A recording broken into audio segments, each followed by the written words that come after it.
Ready to declutter your Reddit history and finally get rid of those old or embarrassing posts haunting your profile. This quick guide will walk you through deleting posts directly from your Reddit mobile app, making it super easy to control your online presence. First, launch the Reddit app on your phone. Make sure you're logged into the account containing the post you want to delete. Next, tap on your profile icon. This is usually located in the top left or right corner of your screen.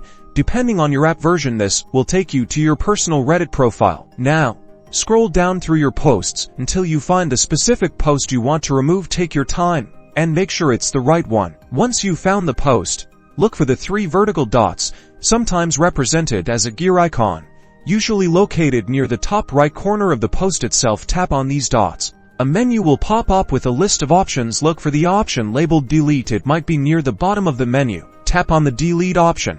A confirmation prompt will appear, asking if you're sure you want to delete the post. This is your last chance to back out. If you're absolutely sure, tap the Delete button on the confirmation prompt. And that's it.